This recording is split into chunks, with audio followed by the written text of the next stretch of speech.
حسین مکان بنا لیں، اچھی طرح یاد رکھنا کوئی گارنٹی ہے کہ اس مکان میں ہم رہیں گے بھی، اور رہیں گے تو کتنے دن تک رہیں گے؟ آپ مجھے بتائیں، خوبصورت سے خوبصورت مکان بنانے والے مکان ابھی تیار بھی نہیں ہوا اور ان کا انتقال ہو جاتا ہے، یا مکان تیار ہوا ابھی اس کا افتتاح ہی ہوا تھا، ابھی اس کا انوگریشن ہی ہوا تھا کہ کسی بنانے والے کا، محنت کرنے والے کا انتقال ہو جاتا ہے۔ یہ بار بار ہمارے تجربے میں ہے۔ چلیں ٹھیک ہے، اگر کوئی خوش نصیب اس مکان میں رہے بھی تو کتنے دن تک رہے گا؟ ہم نے اے سی لگائی، ہم نے پنکھے لگائے، ہم نے لائٹ لگائی، ساری خوبصورت چیز رکھی، لیکن آپ مجھے بتائیں کتنے دن رہو گے؟ اس کی گارنٹی ہے۔ لیکن آؤ، ایک مکان وہ بھی ہے جس میں رہنا یقینی ہے، اور اللہ اکبر، اس میں گارنٹی بھی ہے کہ رہنا کتنے دن تک کے ہے۔ ان مکانات میں رہنے کی کوئی گارنٹی نہیں ہے، لیکن وہ مکان جس کو قبر کہتے ہیں، اس میں قیامت تک مجھے بھی رہنا ہے اور آپ کو بھی رہنا ہے۔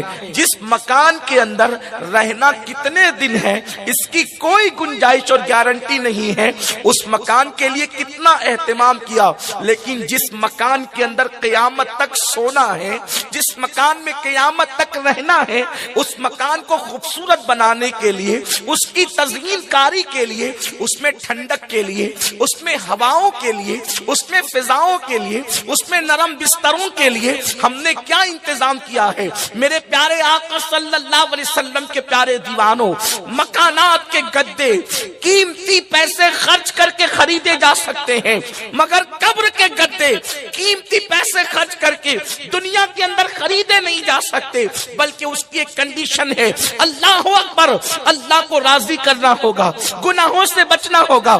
قبر میں بھی کرتے ہیں، قبر میں بھی کرتے ہیں۔ کس نے کہہ دیا کہ قبر میں صرف مٹی ہی مٹی ہے؟ بلکہ اللہ جس سے راضی ہو جاتا ہے، اللہ کو جو منا لیتے ہیں، ان کے لیے دنیا کے نہیں بلکہ جنت کا بستر لگایا جاتا ہے اور اتنی خوبصورت نیند سلایا جاتا ہے، فرشتے آ کر کہتے ہیں نم کا نومت العروس، ایسے سو جا جیسے پہلی رات کی دلہن سوتی ہے۔ قبر کی نیند کوئی آسان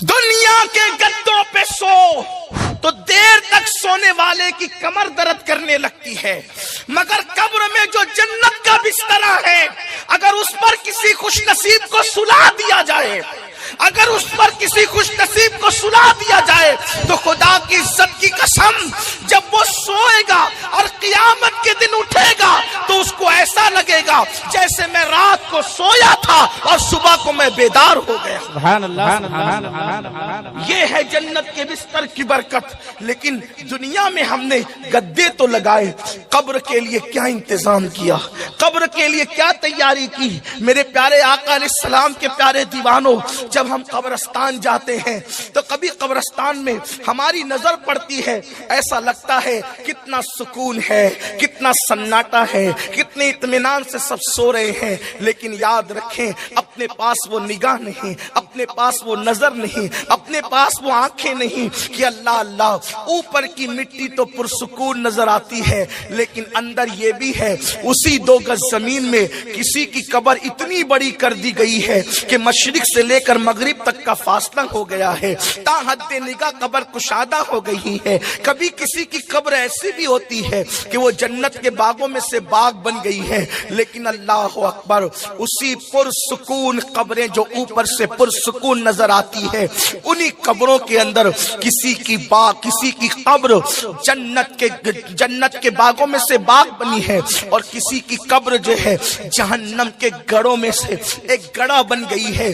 ہاں ہاں، وہ سانپوں کا بسیرا، وہ بچھوؤں کا بسیرا، وہ فرشتوں کے ہاتھوں میں آگ کے ہتھوڑے، وہ فرشتوں کے ہاتھوں میں آگ کے گوزے، میرے پیارے آقا صلی اللہ علیہ وسلم کے پیارے دیوانوں، مجھے بتاؤ دنیا کی رنگریلیوں میں زندگی گزارنے والوں، کبھی سوچا کہ 2 گز زمین کے اندر ہمیں بھی جانا ہے؟ 5-5 ایکڑ زمین پہ اترانے والوں، 50-50 ایکڑ زمین پہ اترانے والوں، 100 ایکڑ زمین کو اپنے نام پہ کرنے والوں، کبھی سوچا بھی کہ مالدار بھی مرے گا تو 2 گز زمین ہی ملے گی، غریب بھی مرے گا تو 2 گز زمین ہی ملے گی، امیر بھی مرے گا تو 2 گز زمین ہی ملے گی، فقیر بھی مرے گا تو 2 گز زمین ہی ملے گی۔ آؤ اس قبر کے لیے کیا تیاری کی ہے میرے پیارے آقا صلی اللہ علیہ وسلم کے پیارے دیوانوں؟ قبر آخر قبر ہے، قبر آخر قبر ہے۔ حضرت سیدنا امیر المومنین عثمان ذو النورین رضی اللہ تبارک و تعالیٰ عنہ جب بھی کسی قبر پر جاتے تو وہاں پہ کھڑے ہو کر اتنا روتے کہ ایسا لگتا کہ روتے روتے آپ کی جان نکل جائے گی۔ یہ کون عثمان غنی ہے؟ یہ وہ عثمان غنی جسے 2 مرتبہ رسول اللہ کا داماد بننے کا شرف حاصل ہوا ہے۔ یہ کون عثمان غنی ہے جس نے اپنی زندگی میں 2 مرتبہ جنت کو خریدا ہے؟ اور اللہ کے رسول نے ان عثمان غنی کے لیے کہا جنگ تبوک کے موقع پر کہ آج کے بعد عثمان کچھ بھی کرے، یہ کچھ بھی کرے میں نبی کا اختیار دیکھیں۔ اللہ کے حبیب صلی اللہ علیہ وآلہ وسلم فرماتے کچھ بھی کرے، جو جی میں آئے کرے۔ سرکار فرماتے یہ جنت ہی میں جائے گا، کچھ بھی کرے جنت ہی میں جائے گا۔ جس کو اللہ کے رسول نے یہ گارنٹی دی ہو کہ عثمان کچھ بھی کرے جنت ہی میں جائے گا، وہ عثمان غنی جب قبروں پر کھڑے ہوتے تھے تو اتنا روتے تھے ایسا لگتا تھا جیسے آپ کی جان نہ نکل جائے۔ لوگ کہتے تھے امیر المومنین آپ قیامت کا ذکر سن کر اتنا نہیں روتے جتنا آپ قبروں کو دیکھ کر کے روتے ہیں۔ تو عثمان غنی فرماتے ہیں قبر آخرت کی پہلی منزل ہے، قبر آخرت کی پہلی منزل ہے۔ اگر انسان کا معاملہ یہاں درست رہا تو آگے کے سارے معاملات درست رہیں گے، اور انسان یہیں پر ناکام ہو گیا تو آخرت میں ناکامی ہی ناکامی کا منہ دیکھنا ہوگا۔ میرے پیارے آقا صلی اللہ علیہ وسلم کے غلاموں، آئیے اب تھوڑی دیر ذرا قبر کی سیر کرتے ہیں۔ آپ نے باغوں کی سیر تو کی ہوگی، آپ نے شہروں کی سیر تو کی ہوگی، آؤ ذرا تصور کی دنیا میں ہم تھوڑا قبروں کی سیر کر لیتے ہیں۔ یہ قبریں کیا ہے؟ اللہ اللہ، یہ قبریں وہ ہیں جہاں رشتہ داریاں نہیں دیکھی جاتی، جہاں انسان کے چہرے نہیں دیکھے جاتے، جہاں انسان کی خوبصورتیاں نہیں دیکھی جاتی، جہاں انسان کے حسن نہیں دیکھے جاتے۔ اللہ اکبر، قبر میں تو چھوٹی چھوٹی باتوں پر بھی عذاب دیا جاتا ہے۔ بے شمار ایسی قبروں کا ذکر احادیث میں ملتا ہے۔ کسی قبر پر، قبر والے پر صرف اس لیے عذاب ہو رہا تھا کہ وہ پیشاب کے چھینٹے سے نہیں بچتا تھا۔ تھوڑی توجہ کرنا، تھوڑا غور کرنا، راتوں کو زنا کے اڈوں کی طرف قدم بڑھانے سے پہلے، نرم گدوں پر لیٹ کر زنا کے مناظر دیکھنے سے پہلے، کانوں میں ایئر فون لگا کر گانے سننے سے پہلے، کسی عورت پر بد نظری کرنے سے پہلے تھوڑا تصور کر لینا آخر قبر ہے، آخر قبر ہے۔ انسان کتنی ہی تدبیر کر لے آخر قبر ہے۔ اور یہ قبر کیا ہے؟ قبر کیسے کیسوں کو دباتی ہے، کیسے میں اور آپ تو کوئی شمار ہی میں نہیں، اپنی تو کوئی حیثیت ہی نہیں۔ میں تھوڑی سی ایک حدیث پر آپ سب کی توجہ چاہتا ہوں، بڑی مشہور حدیث ہے، صحیح میں موجود ہے، اس پر آپ کی توجہ چاہتا ہوں۔ اور آپ نے اس کو کسی دوسرے باب کے اندر سنا ہے، میں اس کو کسی دوسرے باب میں ذکر کرنا چاہتا ہوں، اور آپ سب کی توجہ۔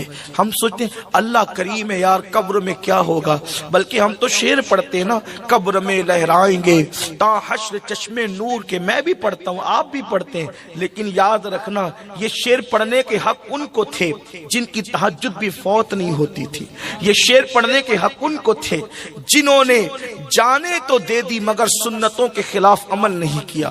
یہ شعر پڑھنے کے حق ان کو تھے، اللہ اکبر، جن کی نگاہیں کبھی نہیں اٹھی۔ جانتے ہیں جس امام نے یہ شعر کہا ہے نا، قبر میں لہرائیں گے تا حشر چشمے نور کے جلوہ فرما ہوگی جب طلعت رسول اللہ کی، اس امام کے تقوی کا حال یہ تھا کہ خود کے شہر کا باغ انہوں نے ساری زندگی نہیں دیکھا۔ ایک مرتبہ جبل پور سے واپس ہوتے ہوئے اپنے گھر جا رہے تھے، اسٹیشن پر اتر کر گھر جا رہے تھے تو اچانک نظر پڑ گئی تو مولانا عید الاسلام عبدالسلام سے ختم ذکر کرتے ہیں، چلتے چلتے بریلی کے باغ پہ نظر پڑ گئی۔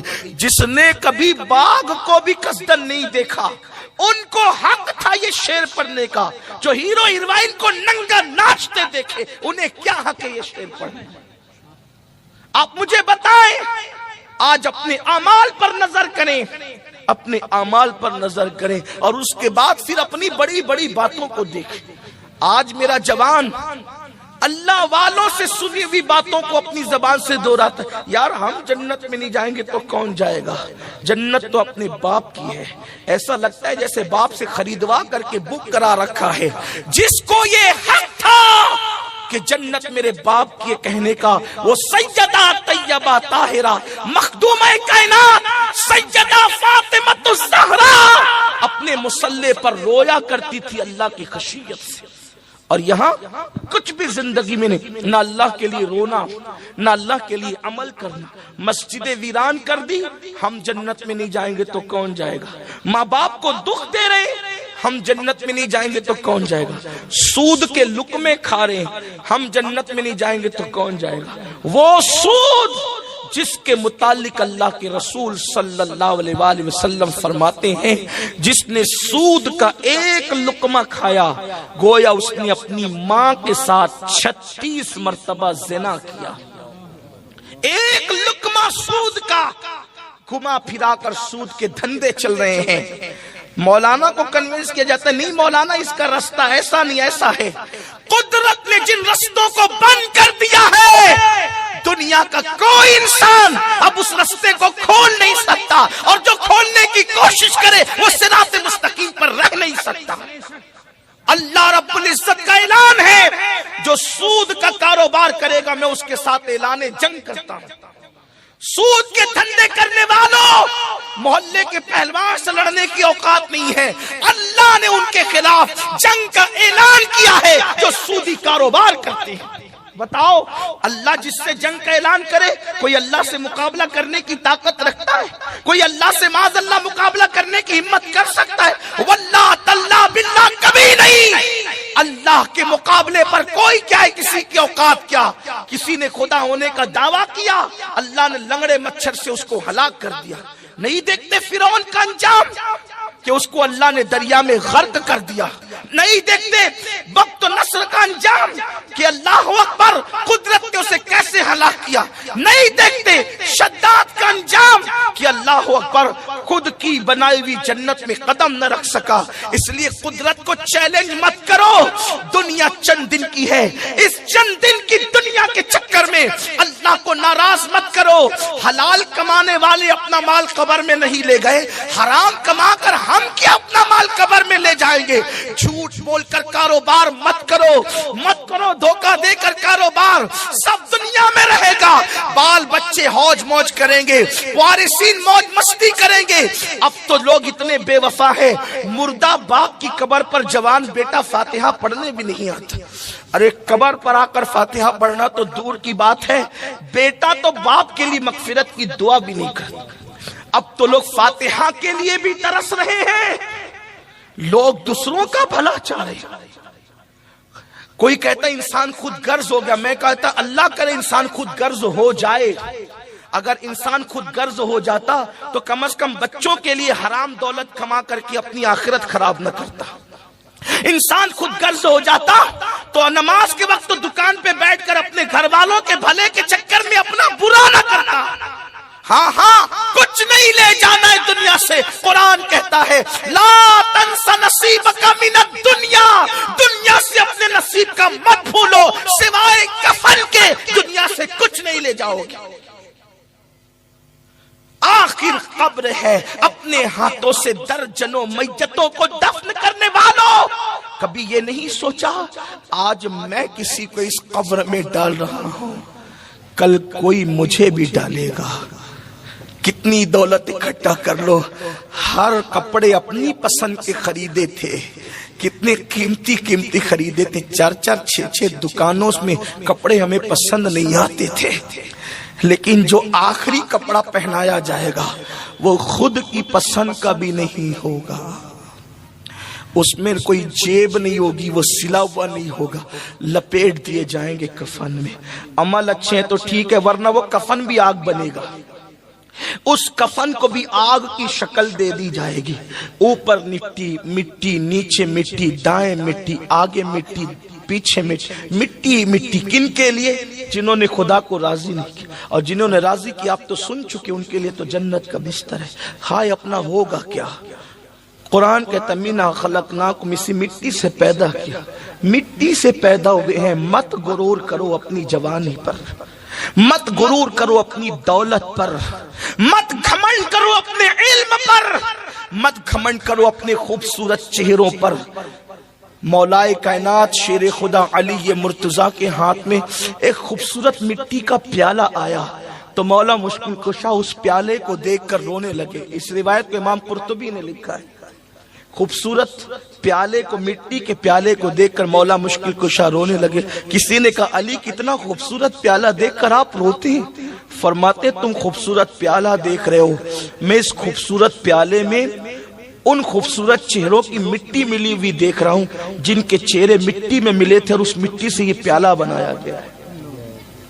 کسی صوفی بزرگ نے فرمایا تھا کہ زمین سے خوبصورت پھول یوں ہی تھوڑی کھلتے ہیں، زمین سے خوبصورت پھول یوں ہی تھوڑی کھلتے ہیں، کتنے گلاب سے چہرے زمین میں ملتے ہیں تب کہیں جا کر خوبصورت پھول کھلتے ہیں۔ اسی لیے تو خوبصورتی کو دیکھ کر لوگ مسکراتے ہیں۔ یہ بلبل پاگل ہوا ہے کہ یہ پھولوں کو دیکھ کے روتا ہے؟ یہ پھول دیکھ کر کیوں روتا ہے؟ ہم پھول کا حسن دیکھتے ہیں، بلبل پھول میں ان خوبصورت چہروں کی مٹی دیکھتا ہے جو اس مٹی میں مل کر کے پھولوں کو جنم دیتے ہیں۔ سوچو تو صحیح اپنی مٹی کا حال کیا ہوگا۔ اپنی دنیا کی فکر کرنے والوں، اپنی قبر کا اسی مٹی سے پیدا کیے گئے، اکڑ کر زمین پہ چل رہے ہیں، دولت پہ اترا رہے ہیں، کسی کو کچھ نہیں سمجھ رہے ہیں، اللہ کو بھول چکے، رسول اللہ کے قانون کو پیٹ کے پیچھے ڈال چکے، داڑیاں مڈا کر گٹروں میں پھینک رہے ہیں۔ آج کل لڑکیوں کا حسن ہی سب کچھ ہو گیا، گانے بازی سب کچھ ہو گئے، مسجد سے دین سے دوری سب کچھ ہو گئی۔ یاد رکھنا مِنْہَا خَلَقْنَاكُمْ۔ امام غزالی رحمت اللہ علیہ لکھتے ہیں میرے استاد نے دیکھا ایک جوان بہت تکبر سے گھمنڈ سے زمین پہ اترا کے چل رہا تھا۔ آج کل کے لڑکے بڑے گھمنڈی طور پہ چلتے، ایئرپورٹ پہ دیکھیں، اسٹیشن پہ دیکھیں، وہ کچھ اگر ان کے بازو تھوڑے سے موٹے ہو جائیں نا، مسل ان کے اگر پھول جائیں تو اس پر پتیاں پھول خدا جانے کیا کیا بناتے، اس پر بھی اور پھر کمر پر بھی۔ اب تو کمر بھی کھول کے چل رہے کہ دیکھیں کہ میں کتنا خوبصورت ہوں۔ اس دور میں کوئی بیل بوٹا تو نہیں تھا، لیکن وہ اپنے مسل پر، بازو پر جو ہے اور اپنے موٹے جسم پر اترا کے چل رہا تھا۔ امام غزالی کہتے ہیں میرے استاد نے کہا بیٹے اکڑ کر مت چل، اکڑ کر چلنا زیب نہیں دے، تکبر صرف اللہ کی شان ہے، بندے کے لیے اس کی اجازت نہیں ہے۔ لیکن وہ جوان ہی کیا جو بات سن لے، جوان تو اپنے آپ کو دل ہوشیار سمجھتے ہیں نا، پلٹ کر کہا آپ نہیں جانتے میں کون ہوں، اپنی اصلاح کرنے کی بجائے کہتا ہے آپ نہیں جانتے میں کون ہوں۔ وہ امام غزالی کے بھی استاد تھے، پلٹ کر کہا بیٹے اچھی طرح جانتا ہوں تو کون ہے، بہت اچھی طرح جانتا ہوں تو کہا بتائے میں کون ہوں۔ فرمایا سن، تیری ابتدا منی کا ناپاک قطرہ ہے، نطفہ ہے تیری ابتدا، اور تیری انتہا قبر کی سڑی ہوئی مٹی ہے، یہی تیری حقیقت ہے۔ جو ناپاک قطرے سے پیدا ہوا ہو اور قبر میں بدبودار مٹی بن جائے، اسے اکڑ کر چلنے کا حق کیا ہے؟ اگر خدا کو راضی نہ کر سکے تو کتے کی کی مٹی میں اور انسان کی مٹی میں فرق کیا ہے؟ انسان اگر خدا کو راضی نہ کر سکا تو جانور سے بہتر نہ ہو سکا، اور اگر خدا کو راضی کر لے تو اللہ اسے فرشتے سے بہتر مرتبہ عطا کر دیتا۔ اس کی رضا کی بات ہے۔ اگر گھٹے تو فقط مشت خاک ہے انسان۔ انسان کی حقیقت کیا ہے؟ اگر گھٹے تو فقط مشت خاک ہے انسان، اور اگر بڑھے تو اس عطے کونین میں سما نہ سکے۔ بڑے تو پھر کونین کی وسعت سمٹ آتی ہے اس کے وجود میں، اتنا بڑا ہے، اور گھٹ جائے، کردار اچھا نہ، اخلاق اچھا نہ، بولی اچھی نہ، جو ماں بہن کی گالیاں دیتے ہو انہوں نے خدا کو کب منانا ہے؟ غریب نواز کا مہینہ شروع ہو گیا، عرس کے ایام شروع ہو گئے۔ سرکار غریب نواز اپنے ملفوظات میں کہتے ہیں، جس نے کسی مومن کو گالی دی توبہ سے پہلے مر گیا تو مجھے ڈر لگتا ہے کہ کہیں وہ کافر ہو کر نہ مرے، اس کا ایمان نہ۔ کتنی مومنوں کو تو اپنی جگہ ہے، خود کی بیوی کو لوگ گالی دیتے ہیں، ماں بہن کی گالیاں بیوی، اور اسی کو مردانگی سمجھتے ہیں۔ مردانگی گالی دینے کا نہ، وہ بزدل ہے جو بیوی کو گالی دیتا ہے، وہ بزدل ہے جو بیوی کو مارتا ہے۔ مردانگی کس سے کہتے ہیں پتہ ہے؟ جانے مردانگی کی طرف دیکھو۔ ام المومنین حضرت عائشہ صدیقہ فرماتی ہیں کہ میرے نبی نے اپنی بیویوں میں کبھی کسی بیوی کو ڈانٹا تک نہیں، کسی کو نہیں ڈانٹا، بلکہ الٹ ہم یہ کرتے تھے، خود ہی لڑتے تھے، ناراض ہو کے بیٹھ جاتے تھے، حضور ہمیں منانے کے لیے تشریف لایا کرتے تھے۔ یہ حضور کا کردار ہم سب بھول گئے۔ تو بات دور نہ نکل جائے، عرض کر رہا تھا کہ قبر میں کون کون کس کس عالم میں رہا، اور واللہ یہ صرف عبرت کے لیے ہے اور کوئی بات نہیں۔ ایک حدیث پاک آپ نے وہی بار بار سنی ہے، ایصال ثواب کے باب میں، تھوڑا سا اس کو دوسرے پیرائیں۔ حدیث کا یہ معجزہ ہے، اعجاز ہے حدیث کا، کہ حدیث کو آپ جس اینگل سے دیکھیں گے اس میں سے آپ کو عبرت کا وہ پہلو نکلتا ہوا نظر آئے۔ میں سوچتا ہوں جب غالب اور اقبال کی شاعری میں اتنی معنویت ہے تو حضور علیہ السلام کا کمال کی معنویت کا عالم کیا ہوگا؟ میرے امام کہتے ہیں فصحا عرب کے بڑے بڑے تیرے آگے یوں ہے دبے لچے، کوئی جانے منہ میں زبان نہیں بلکہ جسم میں جان ہے۔